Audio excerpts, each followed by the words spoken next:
And so what I'd like to do is give a talk that is standing back a little bit and thinking about the grand issues and what actually RHIC has told us and what we want to do in the future. So this is RHIC. If you leave from MacArthur Airport and the plane takes off in the right direction, you can see it like this. And what RHIC has done is it has been a pioneering instrument.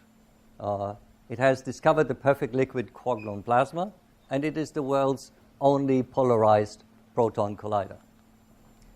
It is extremely versatile. It has a wide range of beam energies that is explored.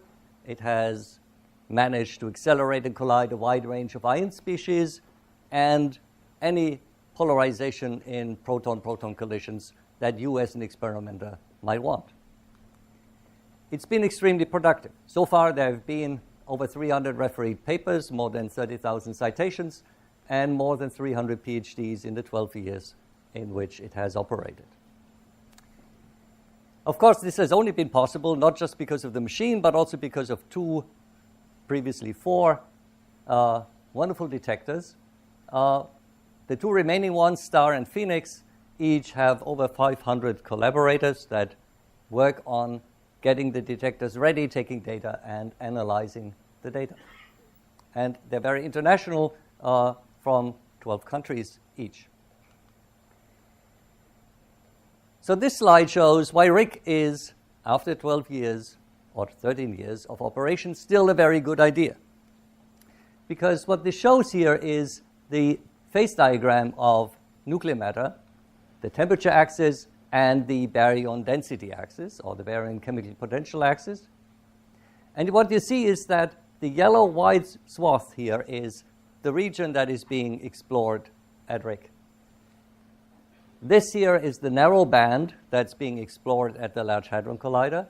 And these are the regions that will be explored in the future if two European accelerators get off the ground, NICA in Dubna and FAIR in Darmstadt. But RHIC is really sitting right there where you would like to have it. So the conclusion from that, the message is that RHIC is the perfect facility to explore the QCD matter phase diagram. And if RHIC did not exist, somebody would have to build it. Except in today's budget scenarios everywhere around the world, nobody could afford to do so. This is another look at the phase diagram. And it shows basically the two different modes in which RHIC operates. One is looking at the highest energy, generating quark-gluon matter at a temperature of about 4 trillion degrees, which then cools and eventually converts back to hadrons, or by exploring the width of the phase diagram and trying to locate what may be, or what people have speculated, is a critical endpoint of a first-order transition line that separates quark-gluon matter from a quark-gluon plasma from hadronic matter. We do know something about the properties of the matter along this axis because lattice gauge theory has been able to calculate its properties to quite some precision. And this is the equation of state, that is the energy density versus temperature, divided by the temperature to the fourth to get it on a simple diagram here. And what it shows is that RHIC covers the most interesting region. The LHC at higher energies extends it somewhat to higher temperatures, but this is the fully developed quark-gluon plasma. This is really the region that is, in my view, the greatest interest to studying because it has the most unusual properties. So all this is based on a theory called quantum chromodynamics, which is the fundamental theory of the strong interactions. Nuclei really are nothing but very complex arrangements of quarks and gluons in a similar way as normal matter is a complex arrangement of atoms or molecules. And RHIC has really pioneered the laboratory study of the matter that is made out of quarks and gluons. In a sense, you could say that RHIC's results have defined a new subfield of nuclear physics, namely the study of condensed quark-gluon matter at non-zero temperature. And what has turned out is that it's been so interesting that scientists from condensed matter physics to string theorists have taken note and have been fascinated by it. So what is it that RHIC has discovered? In order to understand the implications of the discovery made at RHIC, you have to imagine the following. Start out with liquid matter, in this case nuclear matter, which we know has liquid properties. And you heat it until it turns into a vapor of nucleons. That happens at a temperature of about 100 billion degrees, or in MeV about 7 MeV. And now you continue heating this gas, and you heat it to about 20 times that temperature.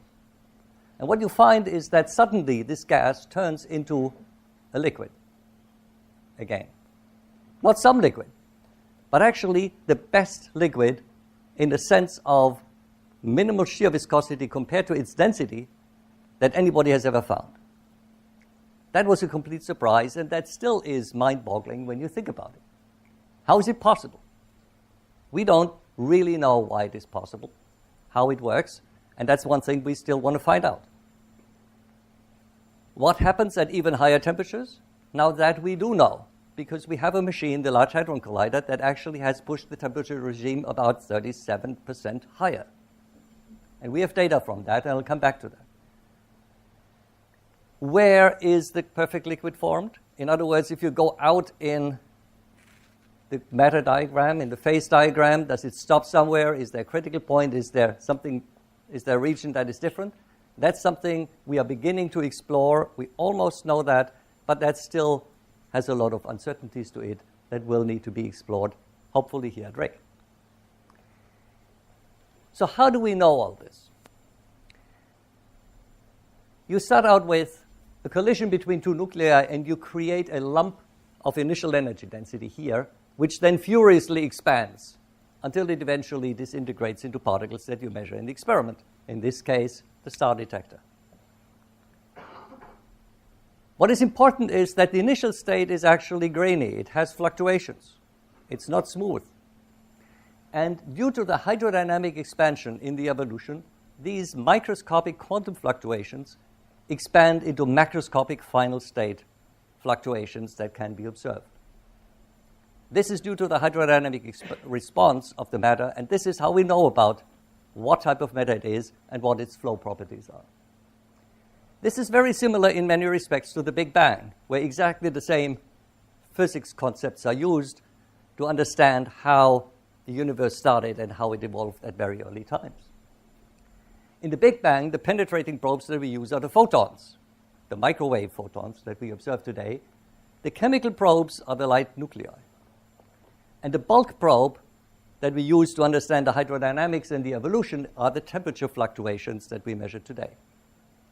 In the case of the Little Bang, nuclear collisions, the penetrating probes are not just photons, they're also jets. The chemical probes are not just nuclei, they're hadrons. And the bulk probes are not temperature, but they're flow fluctuations, because the temperature fluctuations have been converted to flow, and that is what we can easily measure. When I said that RHIC has produced matter with a temperature of about 4 trillion degrees, here's the evidence.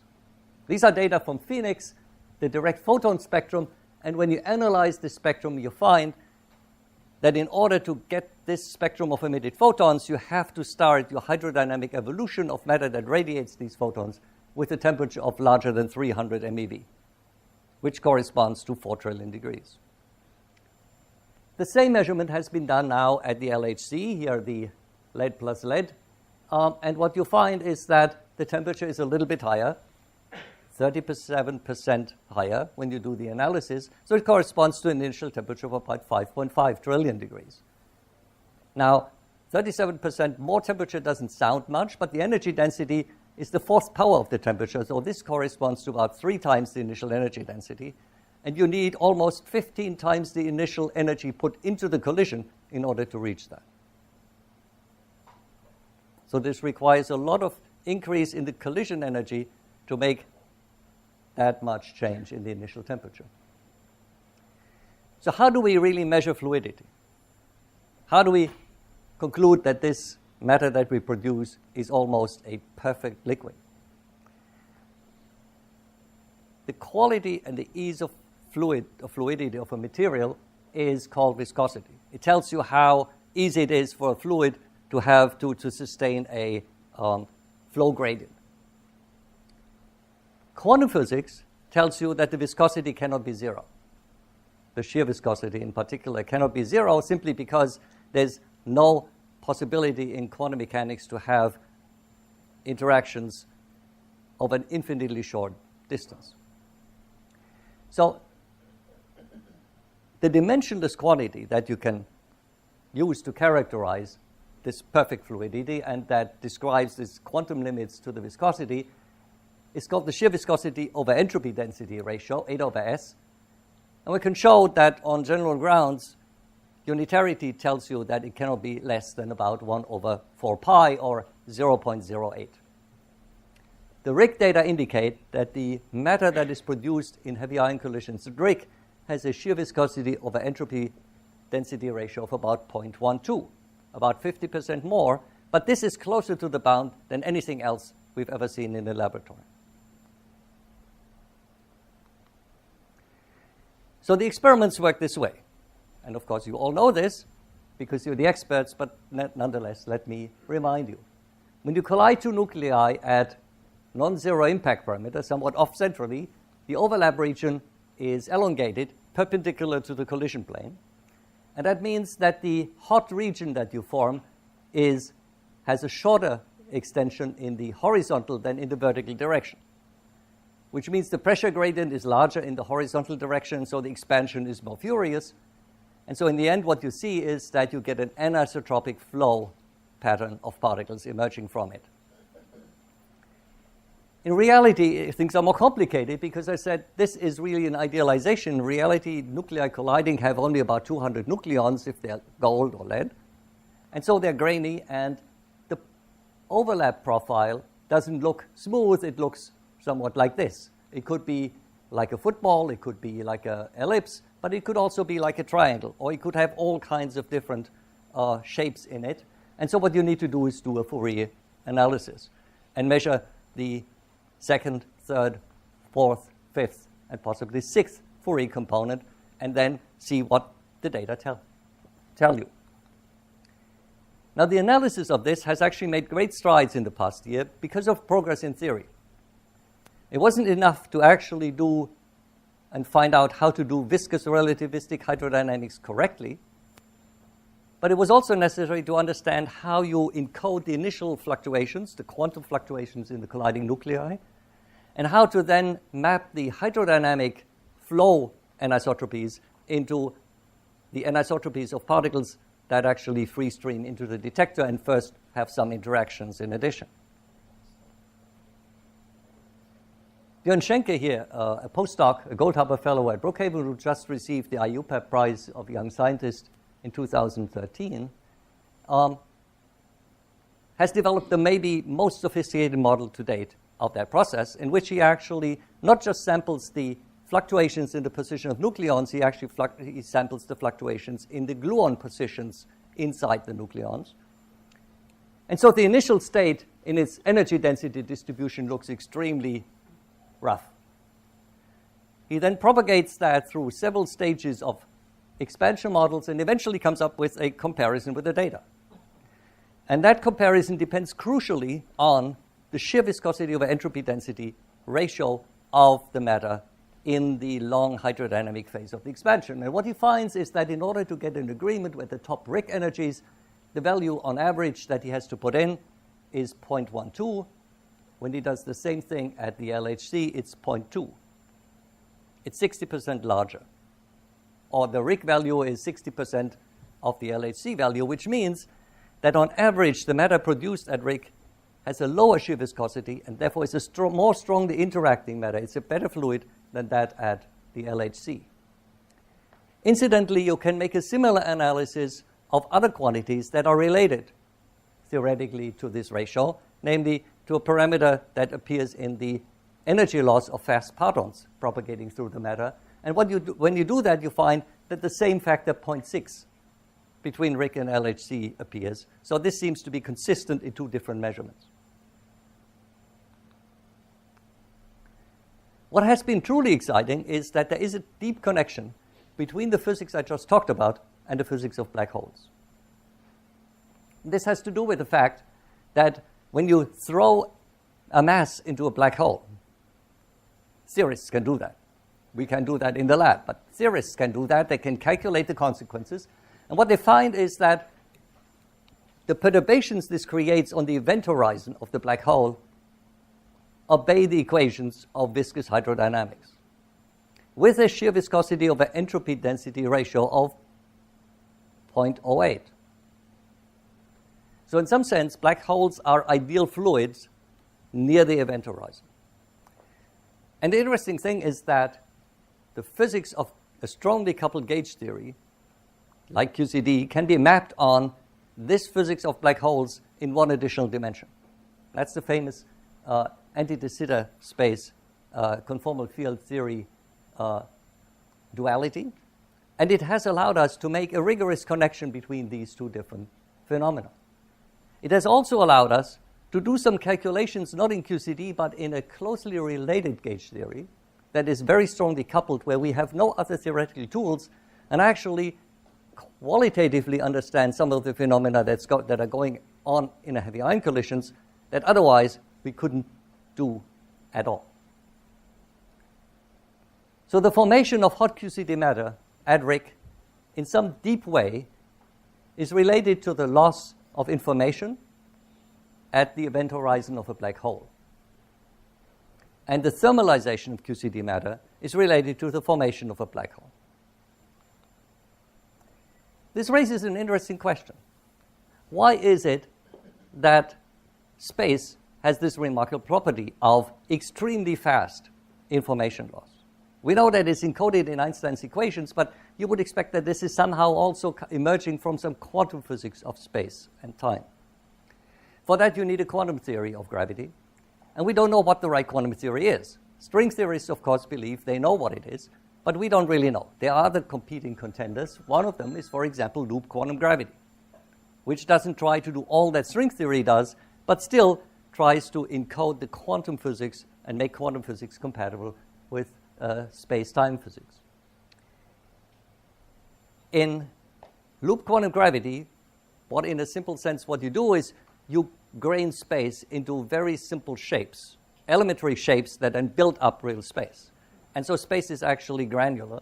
And the simplest element of a spatial volume is the tetrahedron. And so you can actually study in that theory the dynamics of a tetrahedron, so to say the hydrogen atom of space. And what you find is that it's perfectly regular. There's no information loss.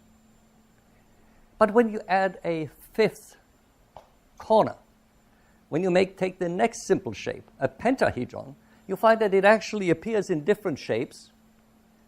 And when you look at the dynamics of it, you find that it is actually extremely chaotic and unpredictable in its dynamics. So in other words, it encodes information loss at a very basic fundamental level. And that's something that Chris Coleman-Smith, a graduate student who worked with me at Duke, has recently shown. So it seems that actually any quantum theory of space-time has that fundamental property. And it's interesting that this is what actually is dual to what we see at RHIC. So RHIC explores the most perfect liquid, most opaque form of the quark-gluon plasma. And we found that discovery connects in a very deep way to space and time. But RHIC does not only do that. RHIC also probes cold QCD matter, namely the structure of protons. And it does so by polarized proton-proton collisions. And let me briefly talk about this, because the run that we finished just a few weeks ago, run 13, achieved an important goal. It collided at the top RHIC energy for proton-proton collisions, 500 GeV, longitudinally polarized protons, and it achieved an integrated luminosity of more than 400 inverse picobarn, as you can see here. This is the integrated luminosity reached in the most recent run, and this is everything before. So it was a tremendous achievement. It was actually what the experiments wanted, and what a few years ago people were very skeptical could be achieved, but it was achieved. If you ask what is 400 inverse picobarns, it is 20 trillion proton-proton collisions. Of course, not all of them are experimentally sampled. You cannot record that many in such a period, but That's the number. This run achieved 2 nuclear physics milestones, the most important ones in terms of probing proton physics, namely measuring the C-quark and the gluon contributions to the proton spin. We know it achieved that, but we don't know the results yet because the data haven't been analyzed yet. But the data are in. And again, to understand why this is important and why this is interesting is, ask yourself the question, where is the spin of an atom? Well, we all know and we learn in school, in college, that this is sitting in the spin of the electrons, the orbital angular momentum of the electrons, and in the nuclei, possibly. But it's not sitting in the electromagnetic field. What we found is that by measurements of the spin contribution to the proton and the quarks, that they at most contribute 30%. So 70% have to be elsewhere, and it was conjectured that some part of that should be actually in the glue field, which is the analogous field of the electromagnetic field, namely the field that binds the quarks together. The indication from the previous run were that 20% of the spin is actually in the field, in gluons. This run will confirm that, hopefully, and make the measurement more precise. But this would be a very interesting and important result that shows why the theory of quarks and gluons is so different from quantum electrodynamics. It's also a physics that actually sets the stage for what we hope RHIC will evolve in over the next decade, namely an electron-ion collider that can probe these properties with much better and much higher precision. But let me come back to QCD matter, to hot QCD matter, quark-gluon plasma. We now understand pretty well what its fluid properties are, but you want to know more. You want to know how they emerge and how this actually works. And for that, you need to probe the matter with external probes. Because the lifetime of a collision is so short, we can't shoot a probe in. But fortunately, there are self-generated probes, which I can still call external probes, because they serve the same purpose as shooting a probe in that you normally do in condensed matter physics. The most important, possibly, of those are jets. Jets are very energetic quarks or gluons that are generated in the first moment of collision and then plow through the matter, and as they interact with the matter, probe its properties. And one important aspect of that is how they lose energy. Here is an indication of how this may be, that actually as the quark propagates through the matter, it radiates gluons, and the gluons get deflected out of the cone that is usually measured, and in this way you can probe the material. RHIC has discovered that phenomenon of the quenching of jets. The LHC at its higher energy and its very well-built detectors that have almost perfect jet observation capabilities has extended that in the recent 2 or 3 years. And this is the case where here this shows where a pair of jets lose a tremendously different amount of energy because they propagate through different amounts of material. So we now have learned from the LHC quite a bit of that jet quenching.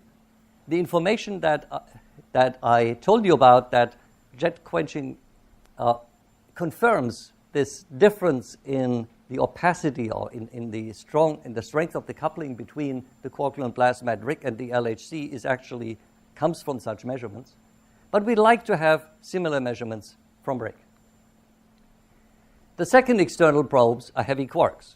Again, heavy quarks are not necessarily thermalizing, and they can probe the properties of the matter. In the past, we thought that this is simply due to the fact that if you put a pair of heavy quarks in a dense quark-gluon plasma, the color force between them gets screened.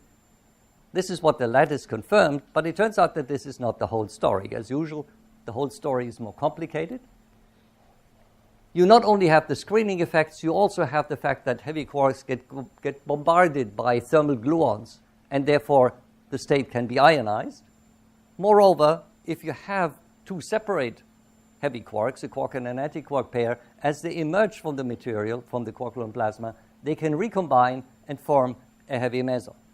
So you have destruction, you have the absorption effects, and you have recombination effects, and depending on the detailed properties of the material and the density of heavy quarks that you have, one can be more important than the other. And here what we found is that, again, the measurement both at RHIC and the LHC is important because they allow you to separate these two different effects. So here, for example, is the suppression factor of charmonium states, of charm quark states. The red points come from RHIC. You see a larger suppression, a smaller yield than what you get at the LHC. The best explanation for that is because you make many more charm quarks at the LHC, it is the recombination effect that leads to that increase, because you would expect that any absorption effect is larger at the LHC than at RHIC. And there are similar arguments here from when you look at the overall, for the different states that you have, the upsilon, the bottom quark states, and the charm quark states. These two states should be roughly similarly suppressed. This state is much less suppressed at the LHC, so that indicates that it may be regenerated by recombination. So again, here, the LHC at the moment has larger capabilities because the detectors are more powerful and because the energy is higher. But what we should not forget when we're excited about the LHC in that respect is that it is RHIC that really explores the material, the quark-gluon plasma, in its most opaque and most liquid form. And so what we need in the next few years is new upgrades that make RHIC more powerful so that it can do similar measurements that really allow us to do quantitative, precise comparisons between the results from both facilities. In particular, what we will have is vertex detectors that identify heavy quarks. They're supposed to be, and superb vertex detector, heavy flavor tracker, will go into STAR next year.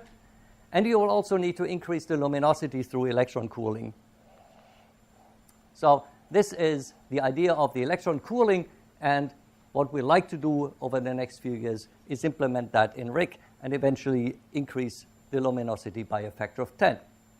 These are the additional detection capabilities for STAR and for Phoenix. Phoenix wants to reconstruct its entire central detector to convert it into an exquisite jet detector, and that proposal is now at DOE, and hopefully it will get funded. So the goals for the next few years are to quantify the properties of the quark-gluon plasma by measuring heavy quarks and also jets, to exploit the ability of RHIC to really cover a wide range of the phase diagram, to look for the critical point and do that with much more statistics after the luminosity upgrade, and also to continue the exploration of cold nuclear matter.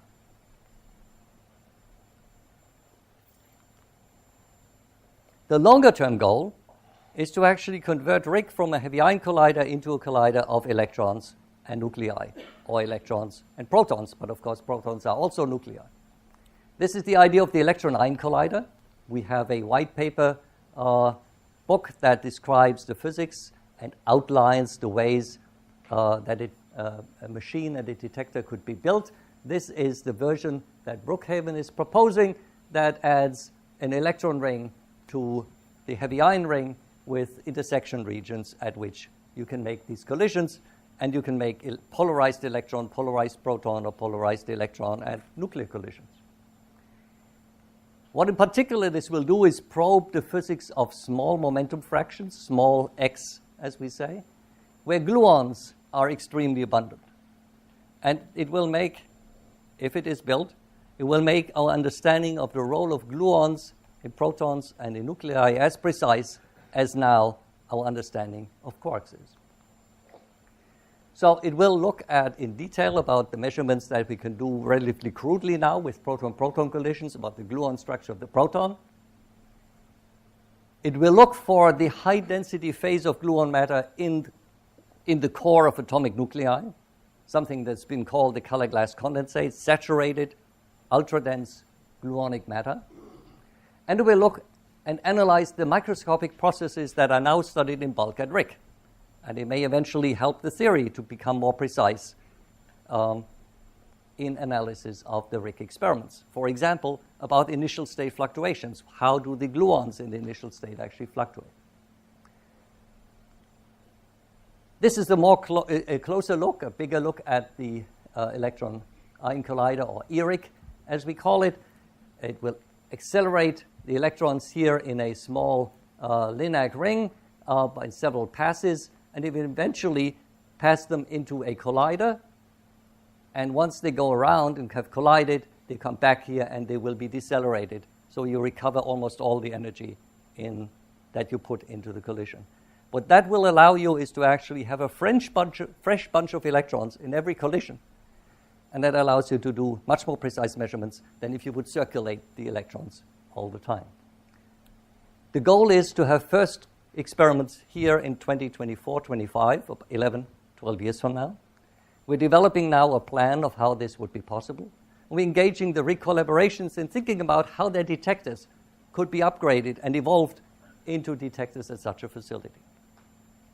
We hope to develop this over the next year and to actually have a cost estimate of such a facility in sometime in late spring of 2014.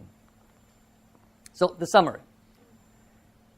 If RHIC did not exist, I've tried to convince you, it would have to be built because it is ideally suited, ideally capable to study and explore QCD matter in the perfect liquid domain. It sits at the sweet spot where the matter is most liquid and it is also most opaque. The discovery potential is undiminished. We can discover there how really a strongly interacting system of quarks and gluons work. And we can also discover, hopefully, a critical point in the QCD phase diagram. The second phase of RHIC, RHIC-2, exists now, but we want to evolve it to even higher luminosity by a factor of 10 or so in the next 5 years to do a higher statistics experiment and achieve the goals that have been set. The path towards the electron-ion collider is clearly delineated in terms of physics, and it provides for cost-effective realization of such a machine.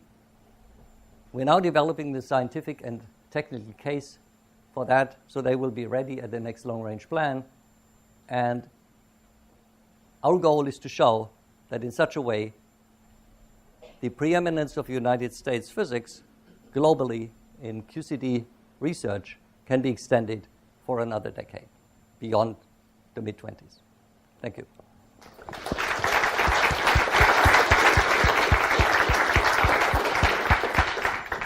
Thank you very much, Berndt. Any questions for Berndt?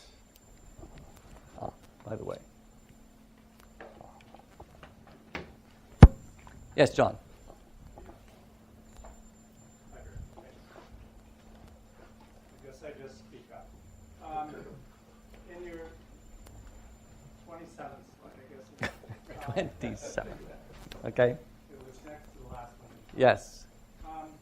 How important is it to the lab? You mentioned Phoenix and Star, but you didn't say new detector. So how important is the new detector in this plan? That's what we'd like to find out. My personal guess is that ultimately it will be necessary. The question is, do we need it immediately? And that is an important question because, first of all, we have established collaborations. We can't simply dissolve them and tell them go away when we build a new detector. But secondly, a completely new detector will be quite expensive. And we are not sure whether such an ultimate detector will actually fit into the overall budget concept that we're developing. Now, as you know, the white paper describes two phases, two stages of the EIC. One with lower energies, lower luminosities, and one with ultimate energy of about 30 GeV in electrons and 10 to the 34 or so luminosity. Clearly, that stage will absolutely need a very specialized, from-scratch detector. There's no question about that. But the question is, do we need it immediately? And our challenge now to the existing collaborations is to see whether one can actually not have one or both of these detectors evolve into day one detectors at a much lower cost, making the project feasible to fit into the next decade of nuclear physics funding. What we are thinking about is to present an overall plan in the $500 to $600 million range. And when I ask my colleagues in CAD what is the cost of the machine itself, it doesn't leave $300 million for a new detector.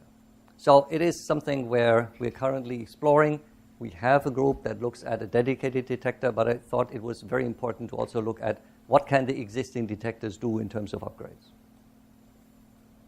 Also, with the new detector, you could, I presume, get international collaboration since all these colliders are getting bigger and bigger. And in the end, it's a question of what the ultimate physics goal is, and can you do it with or without it? But look, the existing detector collaborations have large international participation, right? I mean, there is Japan in Phoenix, there's China in STAR. There's no reason why a detector upgrade of STAR could not have a major Chinese contribution, or a detector upgrade of Phoenix could not have a major Japanese contribution. The issue is Europe, right? And I don't see why it could not actually come into that. And then, so I don't think this is the fundamental obstacles of upgrading existing detectors for the first 5 years of the physics program, say. Okay, one more question. It's an interesting question. One more question, anyone? Okay, if not, thanks again, Berndt.